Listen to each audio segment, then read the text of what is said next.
Queridos, Harisca Irene, Deus abençoe a todos vocês. Como eu sempre digo, este é o dia que fez o Senhor, alegremos-nos e nos regozijemos nele. Lição de número 10, ou seja, já estamos a 3 lições para concluirmos o nosso trimestre. A experiência transformadora de Jacó. Quantos de vocês já viveram uma experiência transformadora? O que a fé dos patriarcas contribui na nossa experiência transformadora? Qual é a ideia ou a perspectiva que você tem de Jacó nessa questão do ato salvífico pela fé em Deus no Antigo Testamento? Essas perguntas nós vamos tratar aqui nesta lição. Texto em classe, Gênesis capítulo 28, versículo 10 ao 17. Palavras-chave, experiência, Jacó e transformação. Gente, eu estava num estado muito quente e voltei para o Rio de Janeiro e por causa da mudança de tempo, né? Pode acontecer que eu dar uma tossida, mas eu já peço desculpa, mas eu vou tentar controlar o máximo possível.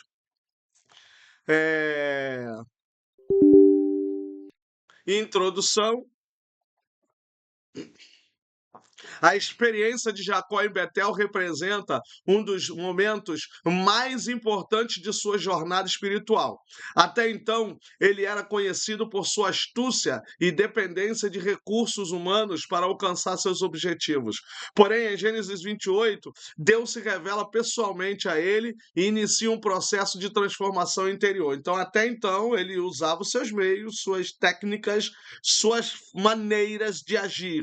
O Deus de Abraão e Isaac manifesta sua presença ao fugitivo solitário, porque ele está saindo, né, lá da família, e aí nós vamos ver aí que Deus vai e confirma as promessas da aliança. A experiência de Betel demonstra que Deus toma a iniciativa de encontrar o homem, mesmo em seus momentos de crise, revelando sua graça e seu propósito eterno. Deus é o que toma a iniciativa. Somos apenas seres de decisões ou de decisão, mas Deus é aquele que toma a iniciativa e cabe a nós receber, aceitar ou não aceitar. Tem aqueles que acreditam que o homem não rejeita, não tem como rejeitar, aí vai dizer que a graça ela não pode ser resistida. Nós acreditamos que o ser humano é ser de decisão e pode acontecer. Primeira grande sessão, um sonho que mudou uma vida. Primeira subseção, uma escada que tocava o céu. Enquanto dormia, Jacó viu em sonho, uma escada apoiada na terra e cujo topo alcançava os céus. A palavra hebraica utilizada para escada é sulan, termo raro no Antigo Testamento. A imagem simboliza a ligação entre o céu e a terra, revelando que Deus não está distante da realidade humana. Os anjos, subindo e descendo, demonstram a atividade contínua da providência divina. Teologicamente, essa escada aponta para a mediação entre Deus e os homens, sendo posteriormente relacionada por Jesus à sua própria pessoa, João 1,51. O verdadeiro caminho que une o céu e a terra. Aqui nós vemos que Jacó viu em sonho uma escada, ou seja, é Deus que se deixa revelar, é Deus que se manifesta. Jacó não tem um sonho por si, Jacó tem a revelação de Deus. E Jesus fala isso, né? Pai, te agradeço porque escondeste isso dos sábios e dos entendidos e revelaste aos pequeninos. Deus que se revela. No Novo Testamento, a revelação plena de Deus é Jesus Cristo encarnado. No Antigo Testamento, a gente tem as teofanias, tem a lei, tem os profetas, mas aqui Deus se manifesta pessoalmente a Jacó para revelar a ele a sua transformação e o seu desígnio na vida de Jacó. Então, teologicamente, essa escada vai apontar aí um futuro próximo que é Jesus Cristo para trazer essa mediação entre Deus e os homens. Segunda subseção, Deus apresentou-se em sonho a Jacó. No sonho, o Senhor identifica-se como, aí é o tetragrama sagrado, né? Que a gente tem ali o YHWH, que no hebraico é Yod-He-Vav-He, que é a gente, quando vai usar a palavra com os sinais maçoréticos, que é a vocalização, a gente fala Adonai ou fala Senhor. Então, esse aqui é o nome de Deus. O Deus de Abraão e de Isaac. É muito normal no Antigo Testamento a gente ver essa estrutura. Eu sou o Deus de Abraão, de Isaac e de Jacó. Aqui fala de Abraão e de Isaac, porque Jacó está entrando agora na história. Então, esse sonho é a revelação de Deus, como está aí. A revelação não ocorre apenas por meio de símbolos, mas pela própria voz divina. Então, o próprio Deus fala com Jacó. O verbo hebraico nitzav, estar de pé ou posicionar-se firmemente, descreve Deus acima da escada, demonstrando sua soberania sobre toda a criação. Então é esse o verbo que é usado lá, em que Deus se posiciona de maneira que ele tem o domínio de todas as coisas em suas mãos, inclusive a vida de Jacó, e por isso Deus fala com Jacó. Então ele é o soberano de toda a criação. Gente, parece que Deus perdeu o controle, parece que não há mais solução, parece que não vai acontecer, mas o Deus de Isaac, o Deus de Abraão, o Deus de Jacó é o Deus que está no alto da escada, sobre todas as coisas, e ele é poderoso para fazer aquilo que lhe apraz. O Senhor, no caso aqui, Jacó descobre que não está abandonado nem sozinho. Eu já falei que acho que um dos piores momentos da vida da gente, às vezes não é nem o que estamos passando, mas o silêncio, porque parece que a gente está abandonado, parece que a gente está sozinho. E aí Jacó sabe que ele não está sozinho, não está abandonado. Tem alguém ali com ele, tem alguém vendo a sua trajetória, tem alguém vendo ele andando como nômade ou seminômade no deserto. O Senhor se apresenta como o Deus da aliança. Por que que ele está se mostrando como Deus da aliança? Quando ele diz, eu sou o Deus de teus pais, o Deus de Abraão, o Deus de Isaac. Eu sou o Deus dos teus antepassados. Que a palavra pais, né, também pode ser traduzido como antepassado, né? Av. Ele se apresenta como Deus da aliança, mostrando que seu relacionamento com Jacó não dependeria do mérito humano, mas da fidelidade divina. O que Deus falou com Abraão, desculpa, é incondicional o que ele ia fazer, porque se fosse condicional, os erros de Abraão e de Isaac teriam acabado, quebrado a aliança. Então não é mérito humano. Israel não nasce por causa de capacidade humana. E por isso Deus revela na Bíblia os erros, as falhas desses homens, para mostrar que a ação é inteiramente dele. Ele é que é capaz de fazer tudo o que lhe apraz. Terceira subseção, as promessas de Deus a Jacó. Deus reafirma a Jacó as promessas feitas a Abraão: terra, descendência numerosa e bênção para todas as famílias da terra. Observem que Deus vem mantendo o seu projeto, o seu plano, fidedignamente. E outra coisa, os três patriarcas têm a experiência de terem mulheres estéreis.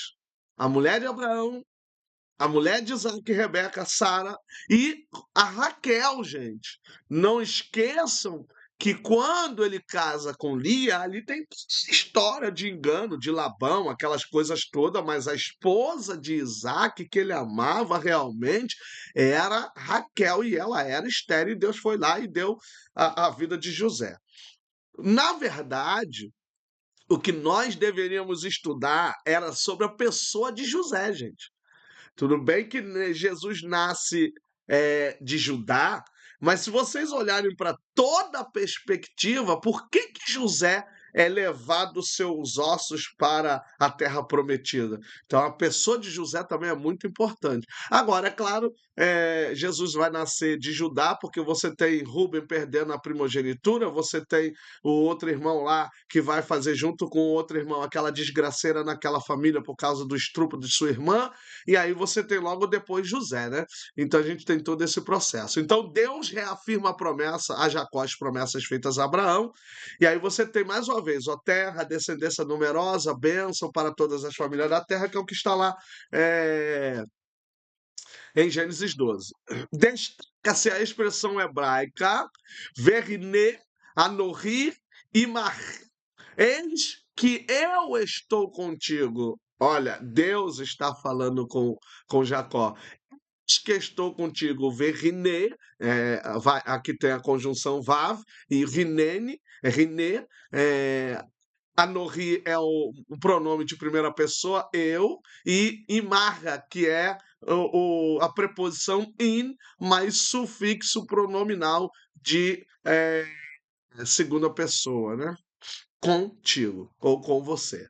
Eis que eu estou contigo. Essa promessa da presença divina torna-se um dos pilares da fé bíblica.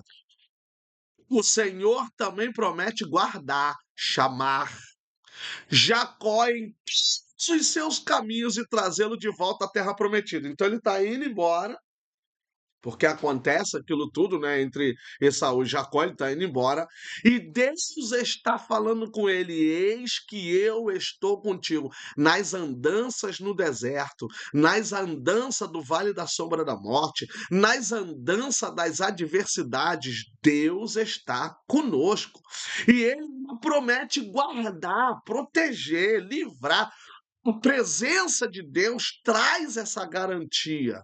Jacó, em todos os seus caminhos, aí trazê-la para a terra prometida, a transformação começa quando Jacó compreende que seu futuro está seguro nas mãos de Deus. Então Jacó já vai percebendo. É claro que ainda há um processo a acontecer, mas Jacó vai perpassando e vai vendo o agir de Deus e a proteção de Deus em sua vida. Segunda grande sessão, as descobertas de Jacó. Primeira subseção, Jacó descobriu a presença de Deus. Aí, ao despertar, Jacó exclama: na verdade, o Senhor está neste lugar e eu não sabia. Às vezes a gente acredita ou pensa que Deus não está com a gente, né? Então a gente pensa que Deus não está naquele lugar, mas ele está. Qual é a diferença de Jacó para a gente hoje? A diferença é que Jacó diz: quão terrível é este lugar, porque Deus está aqui e eu não sabia. Qual é a diferença da gente? A diferença é que o lugar ainda continua terrível, e aí eu digo em qualquer lugar, porque a presença de Deus, ela está além de quatro paredes, ela está além de um templo, e a gente pode dizer ao contrário: quão terrível é este lugar, porque Deus está aqui e eu sei. Porque Deus pode estar conosco num restaurante, pode estar conosco no mercado, Deus pode estar conosco no trânsito, Deus pode estar conosco em qualquer lugar da nossa vida. E nós, diferente de Jacó, porque Jacó está num lugar inóspede, Jacó está num lugar que aparentemente a presença de Deus parece não estar. E ele diz: este lugar aqui é onde Deus está. E eu não sabia por quê, porque Deus se revela, Deus se manifesta. Aonde Deus se manifesta, o lugar se torna terrível, o lugar se torna um lugar da teofania, da manifestação de Deus. Então, a palavra hebraica para a presença é frequentemente associada ao conceito de panim, que aqui no caso seria faces, né? Eu botei face, mas poderia ser faces porque nós temos aqui, ó, duas faces.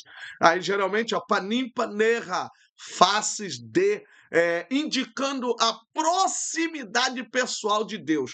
Essa palavra panim, teologicamente, ela dá a ideia de alguém que, quando vira o seu rosto para outro, significa que essa pessoa alcançou o favor dela, no sentido de alguém que é poderoso, como se fosse um rei. O caso de estender o cetro seria, na verdade, essa ideia de virar a face. Então, a face de Deus virou para Jacó e Jacó alcançou o seu favor. Então Jacó foi alcançado por Deus e o favor de Deus veio até Jacó. Então isso indica a proximidade pessoal, porque face a face, para falar com alguém, às vezes tem que ser amigo, ou tem que mandar uma real, ou tem que fazer certas coisas. Então a face de Deus, essa proximidade pessoal de Deus, é o que Jacó estava precisando e é o que nós também precisamos hoje. Jacó descobre que o Senhor não está restrito aos altares de seus pais, ou seja, não é templo, não é sinagoga, não é um lugar fixo que a face de Deus vai se virar para nós. É no ônibus, é no transporte, é às vezes na cozinha, é no quarto, é na igreja, aonde nós estivermos.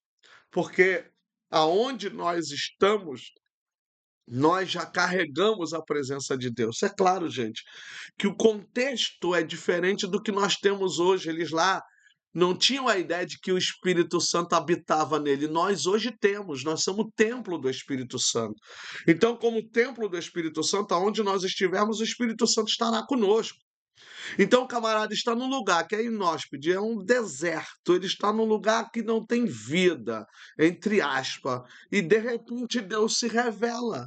E Deus se revela com a sua face, mostrando essa proximidade de Deus, ou seja, a relação pessoal, uma vida profunda, íntima com Deus. Então Deus está com ele, porque Deus diz para ele: Eu sou o Senhor que estou contigo, eu te guardo, e é a face de Deus vira, Deus se volta face a face, penepenerra, face a face para Jacó e vai falar diretamente com Jacó. Então, aí a presença de Deus, Jacó descobre que o Senhor não está restrito a esses altares que o Jacó, Isaac e Abraão montaram, mas sua presença ela está aonde desejar. A presença de Deus vai se manifestar aonde Deus desejar. Essa descoberta muda sua compreensão espiritual e o leva a reconhecer a transcendência e a imanência de Deus. Transcendente porque ele transcende todas as coisas. Imanente porque ele se aproxima na sua transcendência. Ou seja, tanto quanto ele é transcendente, tanto quanto ele é imanente. Ele consegue estar na sua transcendência, mas se aproximar na sua imanência, e o homem receber a revelação de Deus em sua vida a partir dessa transcendência e da imanência. Claro que a imanência não tira toda a transcendência e nós só conhecemos Deus dentro daquilo que realmente ele nos revela. Jacó descobriu a casa de Deus. Jacó chamou aquele lugar de Beit-El, ou Betel, que significa casa de Deus. Beit é casa e El é Deus. Gênesis 28, 19. O local anteriormente conhecido como Luz tornou-se um memorial da revelação divina. Observem que luz e agora Betel. Então tem relação, né? Porque Deus é luz. Então, o lugar que antes era luz, porque a presença de Deus já estava ali. Porque Jacó vai dizer isso: este lugar é terrível, porque Deus está aqui, eu não sabia. Então, Deus já está ali, onde Deus está, a luz. E a própria Bíblia diz: haja luz. E a luz é antes de todas as coisas, gente. É a primeira criação. E nós temos em João, capítulo 1, que ele é a luz de todos os homens. Ou seja, uma relação entre a luz que foi criada antes de todas as coisas com a luz lá de João, capítulo 1. Então, ali havia luz e a presença de Deus se manifesta ali e ali se torna um memorial da revelação divina, e aí ele tem que colocar como casa de Deus. Deus habita neste lugar. Aqui é onde Deus se revela. E isso não significa que ali agora em Betel tornou-se um lugar fixo da manifestação de Deus. Não, não, não, não, não. Ali é um ponto aonde Deus se manifestou, porque nós temos em outros contextos a manifestação de Deus. A expressão mostra que a verdadeira casa de Deus não é definida inicialmente por construções humanas, porque não tinha nada ali, ele só vai erigir uma pedra ali e vai ungir. A mesma pedra que ele toma como travesseiro. Então essa expressão aí, ela não define inicialmente por questões humanas, mas pela manifestação de sua presença. Betel tornou-se um símbolo da comunhão entre Deus e o seu povo, e um marco fundamental na história da redenção, porque ali Deus mudou a vida de Jacó.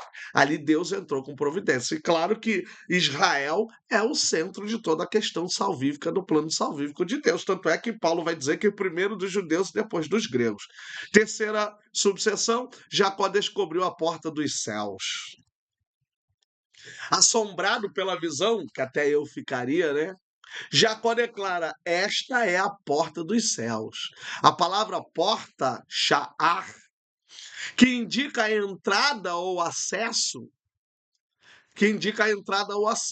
Lembrem-se, eu acredito que porta significa muita ideia de questões espirituais, de uma vida espiritual, enquanto janela, bênçãos de Deus. E isso a gente vê tanto aqui como no Novo Testamento. Eis que pus uma porta aberta de onde tinha Apocalipse, e Paulo também dizendo: uma porta grande se me abriu, que seria a porta da palavra. Então tem questões espirituais.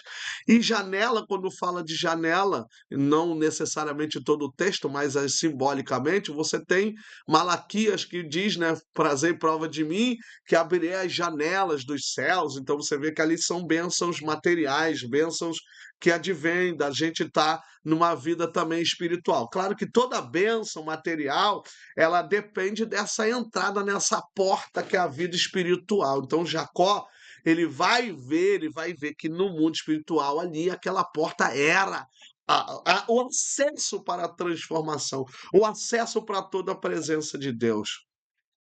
Jacó compreendeu que aquele lugar representava um ponto de encontro entre Deus e os homens. Espiritualmente, essa descoberta aponta para a realidade de que Deus abre o caminho para a sua presença. Está vendo? Tudo questão espiritual.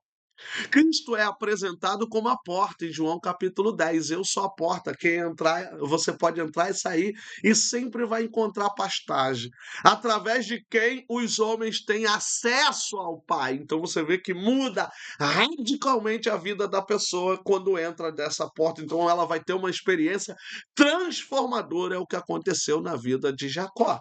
Terceira e última grande sessão, a coluna de Betel. Primeira subseção, a pedra transformada em coluna. Pela manhã, Jacó tomou a pedra que servira de travesseiro e a ergueu como coluna memorial. O termo hebraico matzevá, uma pedra erguida para recordar um evento sagrado. Aquilo que havia servido apenas como apoio para o descanso tornou-se testemunho da ação de Deus. Talvez existem coisas que estão acontecendo na nossa vida que vão servir para isso aí, para se tornarem altares de adoração. Uma vez eu ouvi uma pessoa falando para mim: pastor, viva cada momento, glorifique a Deus em cada momento. Então, cada momento que sirva para a gente como altar de adoração. E aí Deus vai fazer o seu agir, né? Então aquilo que havia servido apenas como apoio para o descanso vai tornar-se para testemunho. E testemunho, gente, né? Milagres não se explicam, se testemunham. Então a gente vai ter coisa para testemunhar em ação de graças a Deus. A transformação da pedra simboliza também a transformação que Deus estava operando na vida de Jacó. Então você vê que é um processo que Deus está agindo, porque as experiências vão continuar acontecendo na vida de Jacó. Jacó ainda vai ter várias outras experiências positivas e negativas que vão se tornar altares para adoração a Deus e ações de graças ao Senhor. Segunda subseção, o voto de gratidão a Deus. Jacó responde à graça divina com um voto. O termo hebraico para voto é neder, uma promessa solene feita a Deus. Embora sua fé ainda estivesse amadurecendo, porque ele está agora começando a ter as experiências transformadoras com Deus, Jacó reconheceu a dependência da proteção e provisão divinas. Lembre-se que mesmo que ele esteja agora tendo essas experiências, mas a tradição oral dos pais para os filhos sobre o que Deus fez de milagre na vida de Isaac, na vida de Abraão, é passado para eles. Então eles sabem quem é Deus, mas ainda não têm a experiência pessoal. Olha o caso de Esaú. Esaú é o caso de ter ido embora, ter abandonado Deus. Esaú não está nem aí para Deus. Lembra muito aqui a parábola do filho pródigo, né? Porque é criado na presença de Deus, é criado na experiência divina, mas ele rejeita, abandona, ele não está nem aí para aquilo que é sagrado. Ele compromete-se a adorar o Senhor e a entregar o dízimo de tudo quanto receber. O voto revela uma resposta de gratidão diante da revelação e das promessas divinas. O que nós temos dado como voto a Deus? O que nós estamos oferecendo para Deus? É claro, gente, diga aqui de passagem, nada que fizermos chegará ao nível do que Deus fez para a gente, mas nosso nível de gratidão, de adoração, de entrega, aí tem a questão do dízimo, como está aí, e aí concorde ou não concorde, mas o que nós estamos oferecendo para Deus? O que nós estamos fazendo para salvar as outras pessoas, para ganhar alma, depois de tudo do que Deus fez em nossas vidas? Então, tudo isso também precisa ser analisado. Terceira e última subseção: o concerto de Deus com Jacó. A experiência de Betel marca a apropriação pessoal da aliança por Jacó. Então você agora tem Jacó se apropriando dessa aliança. Agora já se passaram os dois primeiros patriarcas e nós estamos no terceiro patriarca.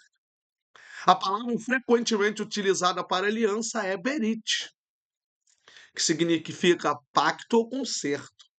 Embora a aliança já tivesse sido estabelecida com Abraão, agora Jacó passa a experimentar suas implicações pessoalmente. Cada patriarca teve sua experiência com a aliança, sempre lembrando que Abraão é o homem da promessa, que esses são filhos da promessa, são homens também da promessa, mas Abraão é a origem da promessa, mas que eles vão dar continuidade a essa promessa e Deus vai, como tratou pessoalmente com Isaac, tratou pessoalmente com Abraão, agora está tratando pessoalmente com Jacó. Deus não manda recado, gente, ele trata pessoalmente com seus chamados. Deus assume o compromisso de conduzir sua vida e Jacó começa a trilhar um caminho de crescimento espiritual que culminará em sua transformação definitiva em Israel. Reparem que tem altos e baixos, tem problemas e vitórias, mas Deus está conduzindo a história dele e realmente se cumpre tudo na vida. Olha Israel aí na atualidade. Conclusão: a experiência de Betel foi um divisor de águas na vida de Jacó. Um homem que fugia de seus problemas encontrou-se com Deus e teve sua visão espiritual transformada.